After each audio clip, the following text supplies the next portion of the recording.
posição bastante sólida, líquida e rentável no Postalprev.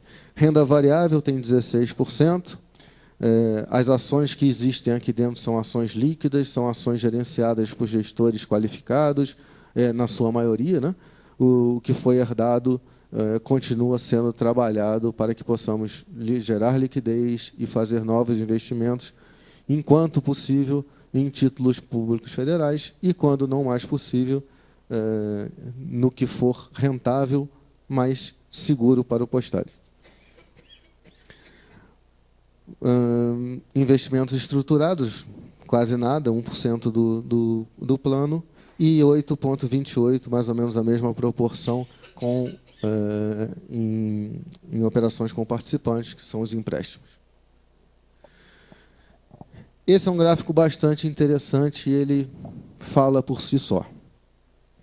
Quando eu cheguei no Postales como diretor de investimentos, nós tínhamos 10 milhões, não é 10, são 10 bilhões, 10 milhões de reais no plano Postalprev, em títulos públicos federais. E tínhamos 33 milhões de reais no plano BD.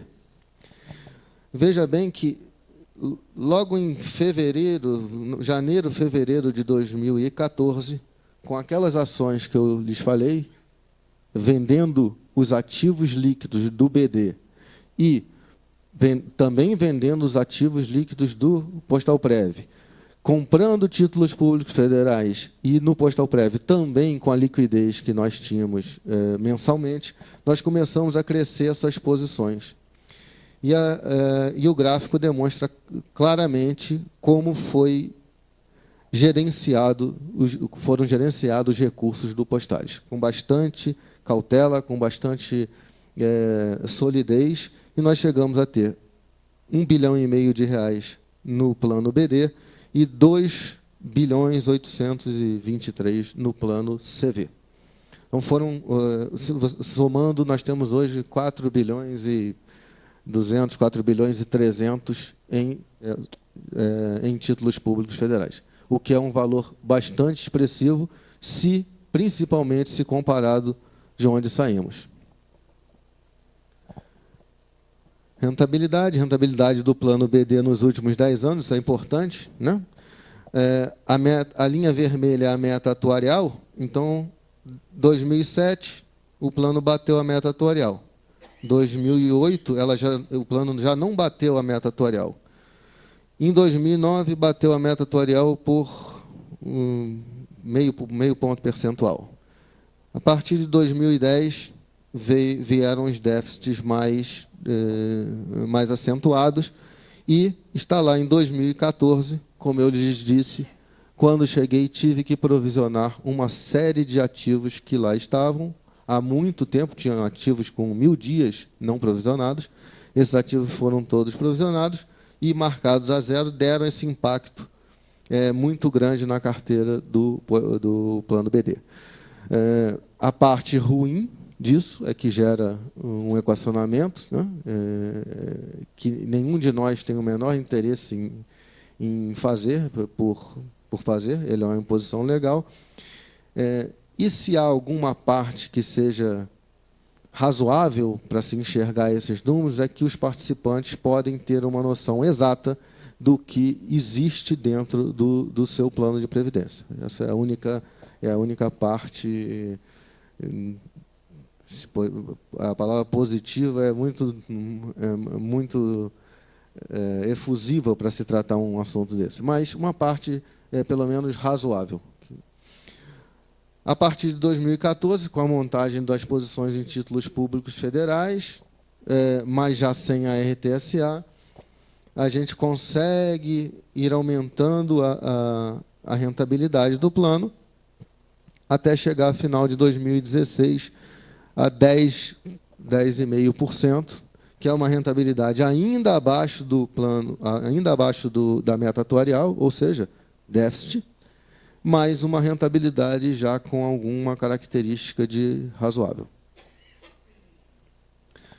No plano Postalprev, ele começa mais ou menos igual à meta atuarial, se mantém assim, por volta de 2010 dá uma caída, 2011 empata, 2012, 2013, 2014 ele gera um déficit grande pelos mesmos motivos do plano BD. As carteiras de um eram muito parecidas com a carteira do outro. A carteira de um era muito parecida com a carteira do outro.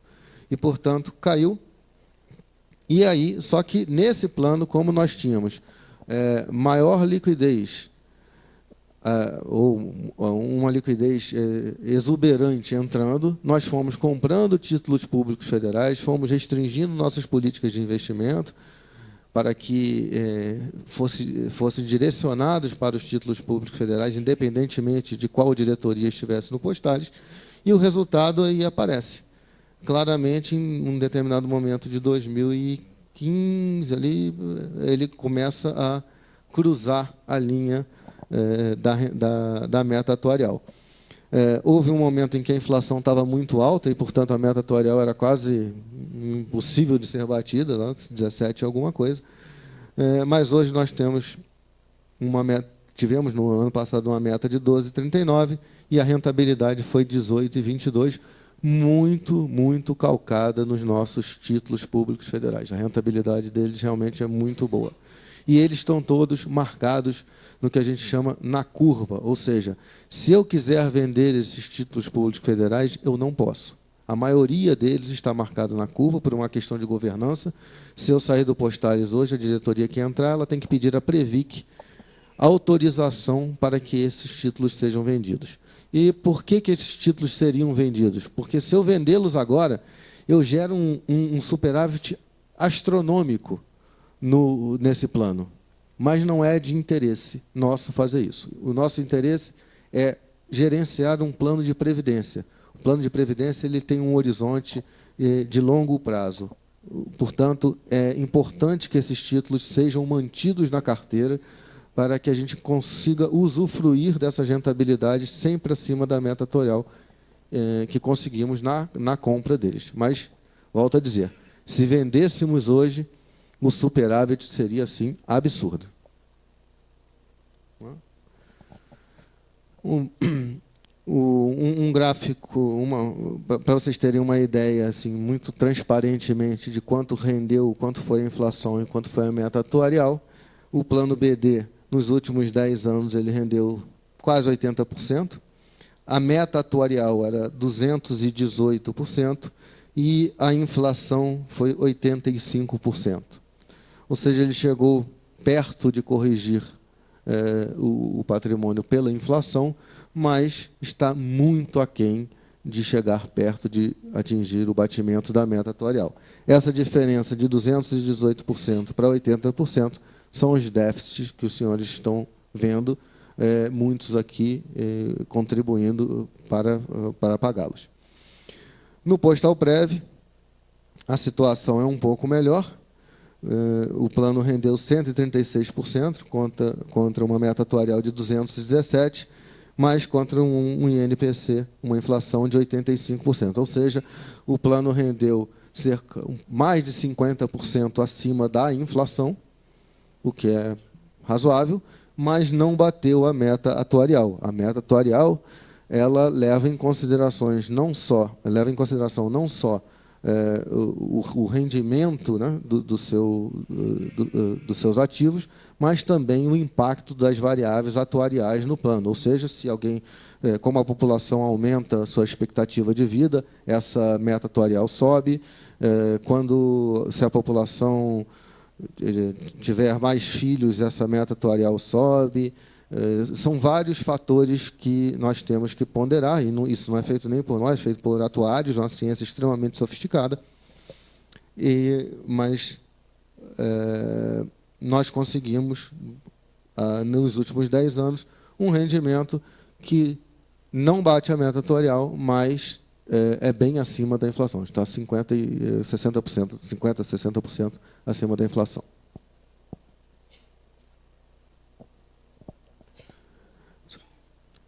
Falar um pouquinho aqui sobre as melhorias na gestão, final de 2013, início de 2014 para cá. Como eu disse, nós resgatamos os ativos ilíquidos para alocação em títulos públicos federais, nós vendemos os ativos e realocamos imediatamente ou na melhor oportunidade, perto daquele momento, em títulos públicos federais. Esses títulos públicos, na sua maioria, como disse, marcados na curva, para serem vendidos e gerarem superávit para o plano, eles poderiam ser, inclusive no BD, tem que ser autorizado pelo nosso órgão regulador, pela Previc. Portanto, isso é uma medida de governança, a marcação na curva.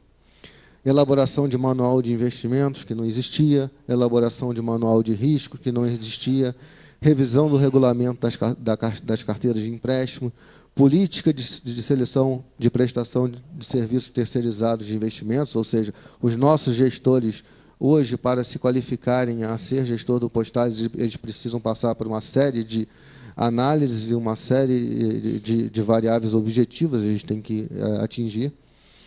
Segregação dos relatórios gerenciais, agora temos relatório de risco, relatório de liquidez, relatório para todos os gostos, estão, na sua maioria, no site do Postales, quem tiver curiosidade pode olhar. A transparência nos trabalhos do Comitê de Investimento, inclusive colocando um representante de cada diretoria no Comitê de Investimentos, quando ele era concentrado inteiramente, anteriormente ele era concentrado totalmente na diretoria de investimentos. Importante dizer aqui nos trabalhos no Comin e nos investimentos novos, né, a pedido do diretor de investimentos, infelizmente eu tenho que falar na primeira pessoa, que era eu à época, a minha alçada, quando eu cheguei no Postales, que era de 2% do recurso garantidor do plano, eu reduzi na primeira política de investimento para 1% e na segunda política de investimento para 0%. Ninguém me pediu isso, eu fiz. Eu pedi à diretoria para fazer isso. Isso faz com que todos os investimentos, excetuando-se títulos públicos federais e ações listadas em bolsa, listadas no índice da bolsa, da BMF Bovespa, subam para a decisão da diretoria colegiada. Portanto, hoje o diretor de investimentos ele só pode comprar títulos públicos federais e ações listadas no índice da Bovespa. Outras ações aqui dentro dos trabalhos de investimento, que nem estão citadas aqui, para se fazer crédito hoje no Postales, você precisa de um rating, de uma avaliação de uma empresa internacional. As rateadoras internacionais, como vocês ouvem, são Standard & Poor's, Fitch e Moody's. Antigamente, o Postales trabalhava com as rateadoras nacionais. Isso deu muito problema nos ativos de crédito. Então, hoje, na nossa política de investimento, apenas créditos que sejam de rateadoras internacionais são avaliados no Postales, e depois feitos ou não. Também uma iniciativa da gestão de 2013 para cá. Aquisição de títulos públicos federais, marcado na curva, já falei. Provisão dos ativos conforme determina a Instrução Normativa 34, o que gerou a maior parte do nosso déficit, foi o reconhecimento dessas perdas e, portanto, sem querer me eximir de nada, os déficits eles já existiam no Postales há muito tempo. Eles foram reconhecidos e apareceram para todos nós em 2014, 2015, por volta disso. Diretrizes de investimento, hoje temos riscos de crédito, como já falei, né, nas agências classificadoras de risco, nós temos a avaliação de risco externa, mas só aceitamos retiradoras internacionais com um grau de investimento A, o que é muito difícil existir. Hoje, há muito tempo eu não vejo um crédito chegar no Postales por causa disso. E ainda temos uma gerência específica de crédito que avalia o nosso risco de crédito. Então, coisas que não existiam no Postales.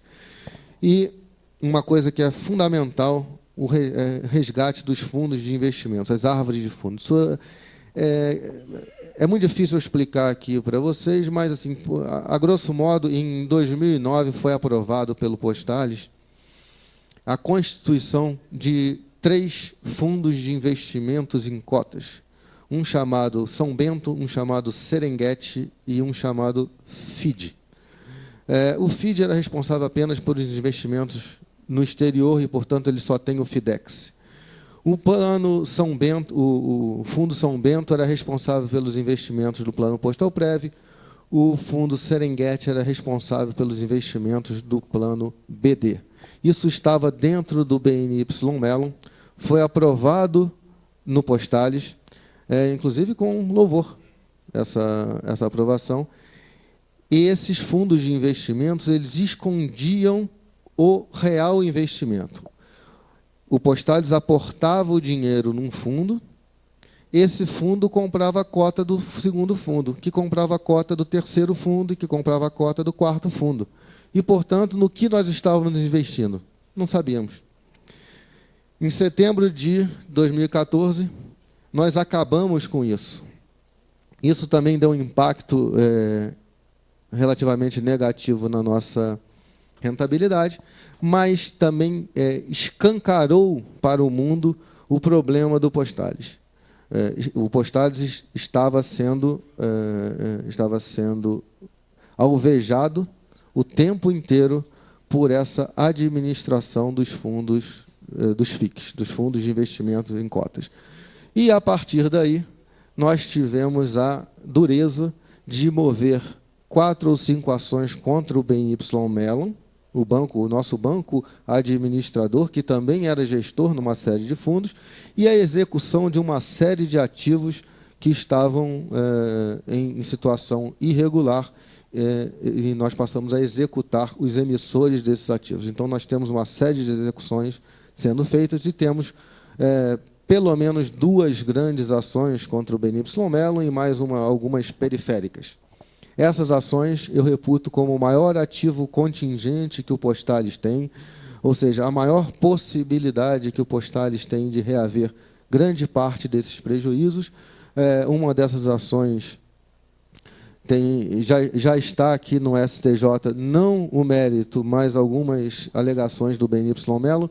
Nós fomos vitoriosos em todos os pontos dessas ações.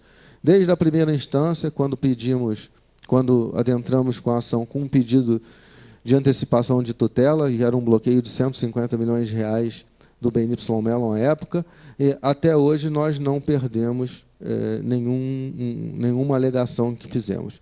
E, portanto, o BNY Mellon, ele, por ser responsável por essas ações desastradas em termos de investimentos, está sendo processado e está começando a se aproximar para uma tentativa de acordo.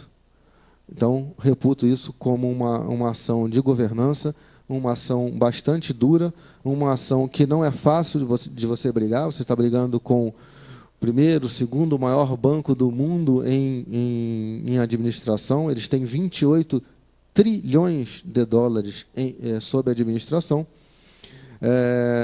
No Brasil, eles encolheram muito com o problema do Postales, mas eles têm responsabilidade objetiva sobre esses prejuízos. Existe uma cláusula no nosso contrato com eles que diz que eles são responsáveis pelos prejuízos que advenham de qualquer gestor que estivesse sob a administração deles, inclusive as que fossem oriundas de crime. E, portanto, tenho muita convicção que a Justiça não deixará isso passar. Não é uma ação rápida, mas que está bastante adiantada a convicção é de que o Mellon sentará à mesa para um acordo vantajoso para o Postales, ou pelo menos um acordo que diminua a angústia dos participantes do BD e diminua principalmente os equacionamentos hoje em curso.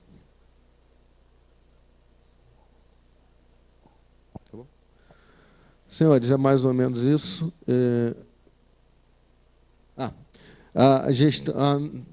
A diretoria atual, formada por mim, pelo Luiz Alberto, pelo Paulo Sá e pelo Christian Schneider, que é o diretor de investimento, pessoa extremamente capacitada, ela tem 3 apenas 3 ações estratégicas. Em parceria com a patrocinadora, tentar a recuperação da RTCA, que os órgãos de governança do governo federal entendam que a RTCA é devida, qual é o valor dela, que se provisione isso no passivo dos Correios e que os Correios voltem a pagar. Isso seria um ponto bastante importante também para a diminuição do nosso déficit e, consequentemente, dos equacionamentos. A cobrança do BNY Mellon, que eu já falei aqui de forma até um pouco detalhada, e a recuperação dos ativos defaultados. Ativos defaultados são aqueles que estão com problemas, etc. Essa ação das 3 é a única que dependia apenas das nossas forças e de numa movimentação bastante competente do diretor de investimentos, do Dr. Christian Schneider. Ele conseguiu, no final do ano, constituir os 3 ou 4 fundos, os FDICs NPs, os fundos de investimento em crédito, e aportar os nossos ativos defaultados nesses fundos, o que deu um fôlego no sentido contábil para o Postales, e de uma maior tranquilidade para nós gerenciarmos os ativos os valores que adentram o Postales a cada mês. Então é isso, senhores, que temos para hoje. Muito obrigado pela atenção.